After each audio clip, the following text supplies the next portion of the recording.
It's time to talk economics. So welcome to Business 7. It's the first Business 7 show that is now scheduled every week. That's right. From now on, you can watch Business 7 every Wednesday at 7 o'clock on the Facebook platforms of Republikein, Algemene Zeitung and the Namibian Sun. Of course, in Business 7, we look at economic stories, financial stories, and business in general, but a little bit more in depth, looking for the story behind the story, and we speak to experts. So please stay tuned. We'll be back with the news right after this.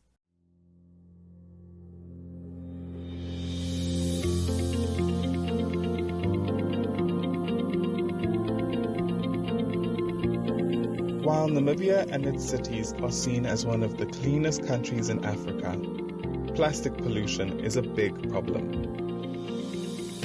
Therefore, it's up to each of us to do what we can to reduce the use of plastic, especially single-use plastic bags.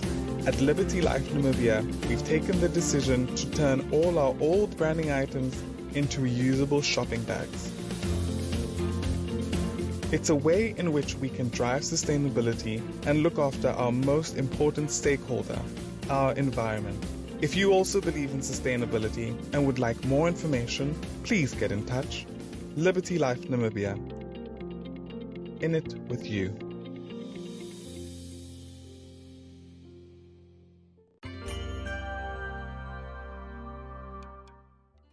Namibia has seen some extremely alarming statistics when it comes to hunger in the country, and that is what we're focusing on the front page of Business 7 this week. I'm going to ask our producer to zoom in on the photograph, and I'm going to leave the photograph there for a while because I really want you to look at the photograph, take in the detail, and realize just how serious hunger in Namibia is. Now, in our printed edition of Business 7 today, which is in Republikein Facebook, Republikein, Namibian Sun, and Algemene Zeitung, but the stories are also on Facebook, by the way. We write that Mahatma Gandhi once said that there are people in the world so hungry that God cannot appear to them except in the form of bread.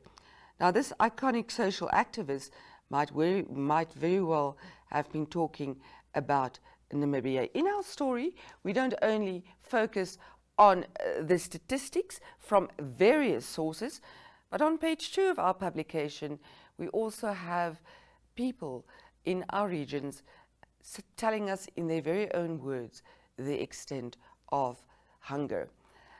We also have an animated video for you to reflect some of the more recent stats on hunger in Namibia.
Hunger in Namibia is a problem because of poverty and, of course, the ongoing economic recession.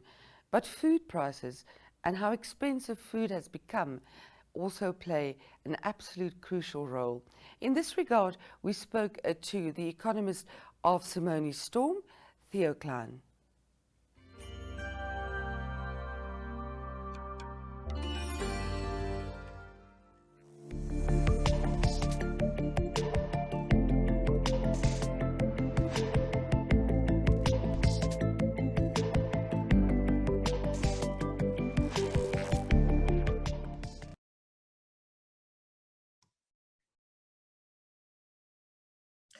We have the pleasure of the company of Simonis Storm economist Theo Klein. Welcome, Theo. Good morning, Jeremy. Thanks for having me.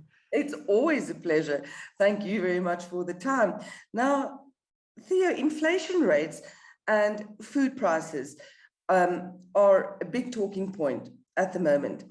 Now, before we get to the technical stuff of inflation rates, etc., and high basis and low basis, explain to us first, in proper layman's terms, how come when we had relatively low inflation, annual inflation last year, compared to what we've seen in the past, how come the consumer is struggling so tremendously with food prices, etc.? Yeah. Well, Jeremy, I'll admit a lot of things have been before my time. So I had to go look back, far back, and to see, what were typical annual price increases or percentage increases in food prices in Namibia a few years ago. And I myself was shocked to see that in 2008, 2007, and 2012 to 2014, more about you had double-digit annual price increases in food. So yeah, that also made me sort of just appreciate the times that we are in. But actually, it's also slightly still worse because you had this steady increase in food prices over the last couple of years.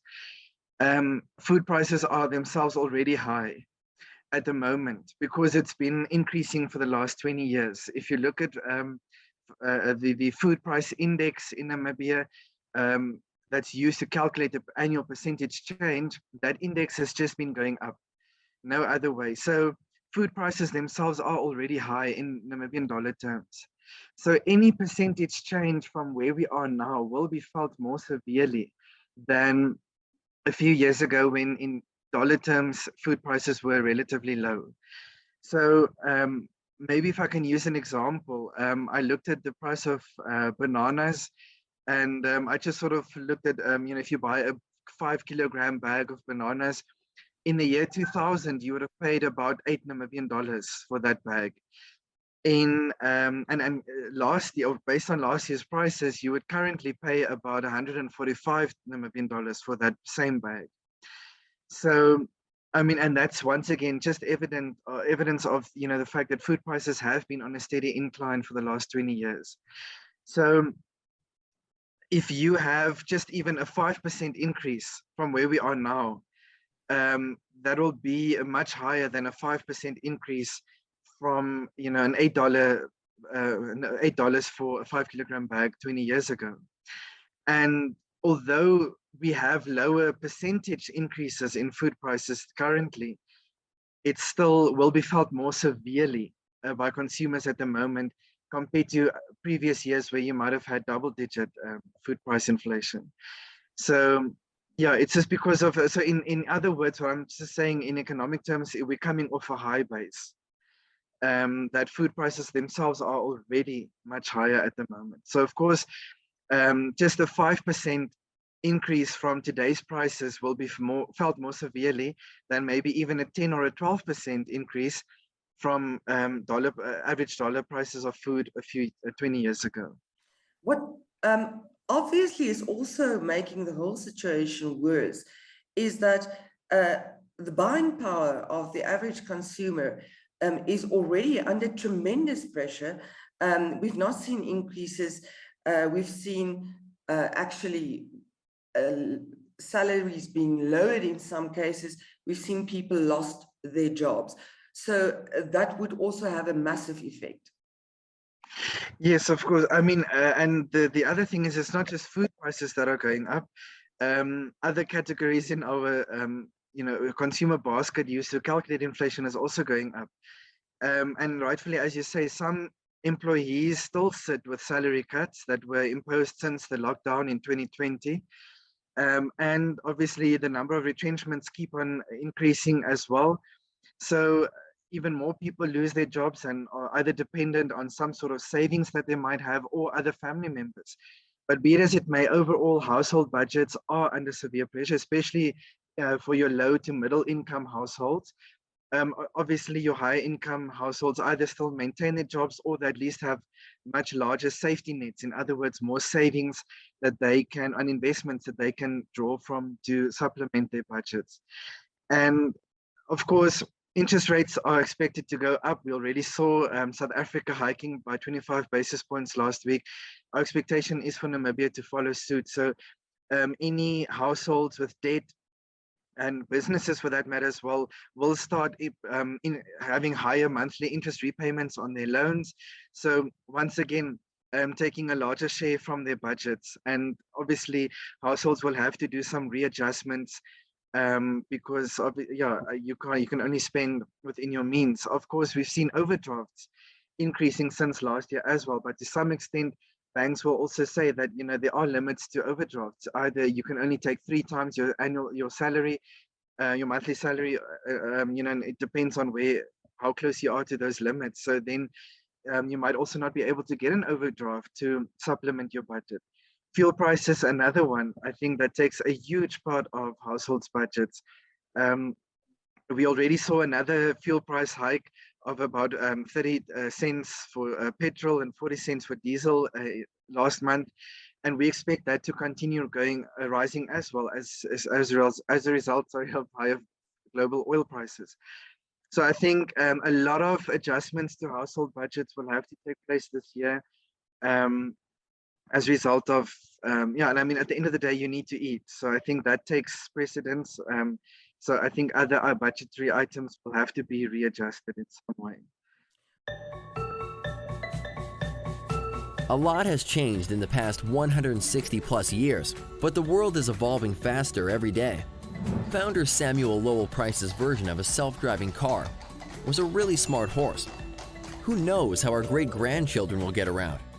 Here at PwC, we know we're responsible for guiding our people, clients, and communities through this constant change. How do we engage the more than 220,000 people across 157 countries in the PwC network? Through a clear and simple purpose, to build trust in society and solve important problems. What that really means is, in between our morning coffees and our evening commutes home, we all live and breathe the same core values.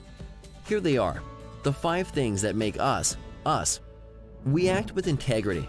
We speak up for what's right, even when it's the harder option. We make a difference. We stay informed and proactively look for ways to better our world. We care about each other, about our clients and stakeholders, about empowering everyone to do their best. We work together. We know feedback, collaboration, and diverse perspectives help us deliver the highest quality outcomes. We reimagine the possible. Nothing great ever came from sticking with the status quo. We always challenge ourselves to innovate. Our values make us who we are and will help propel us toward the legacy we've envisioned for the future. A sentiment Sam and his horse would have definitely stood behind.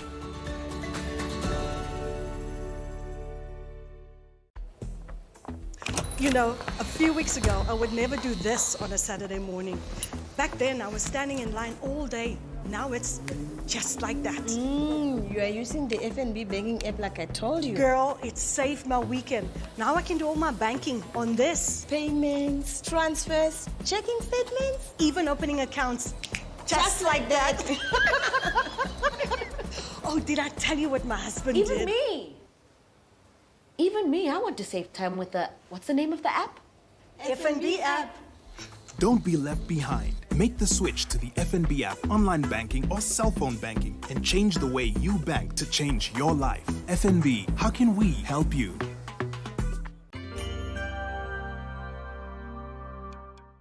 Simonis Storm economist Theo Klein also had quite a bit to say about the forecast for the economy in Namibia this year and how that would impact the ordinary Namibian. Let's look at his interview.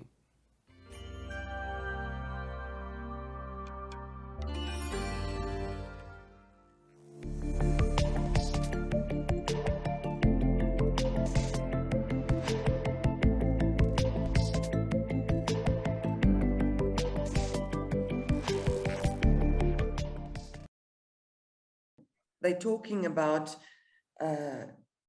more optimism in the general economy in 2022. It does still seem as if it's going to be tough times for consumers. What is your forecast? Yeah, look, we, in terms of GDP, we forecast 2.5% growth for 2022.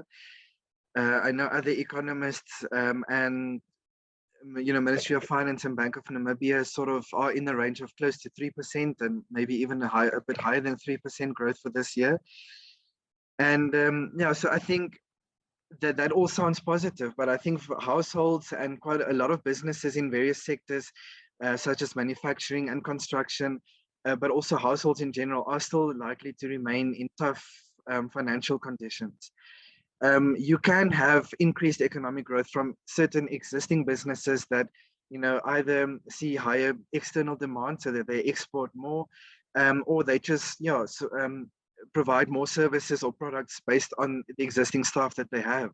So it might not necessarily translate into more jobs that are created, but more just people, existing businesses, in some way producing more with the existing resources. And one way that can happen, and we see this globally as well, is that a lot of companies automate certain tasks and actions in their businesses. So even though I've I fired some workers as a result of the lockdown and financial distress from my business, I can still automate their tasks and either produce the same quantity of services or products, or actually even more, because of course technology and equipment is more efficient than humans. So I think that, so there is a disconnect that we forecast high economic growth, but that does not necessarily mean that households will be in a better position. And of course, there are still some sectors where we see negative growth.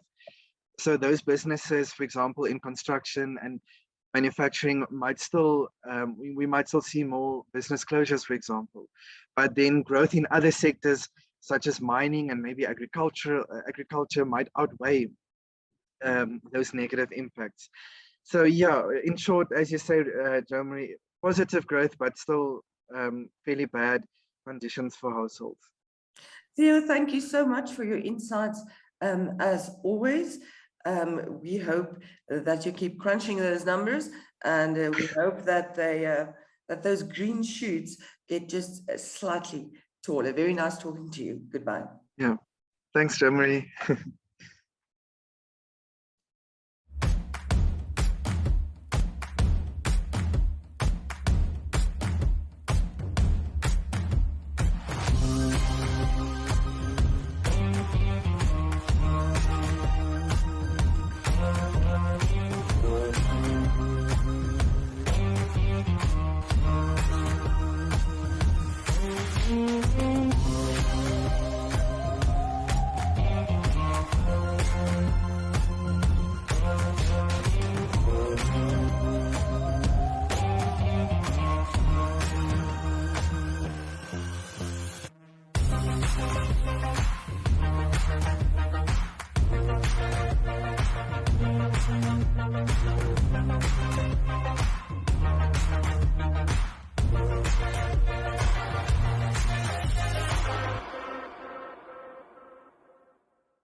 Thank you for joining us in Business 7. And remember, we now have a weekly appointment.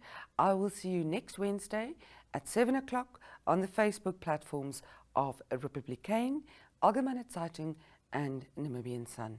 Until then, stay safe.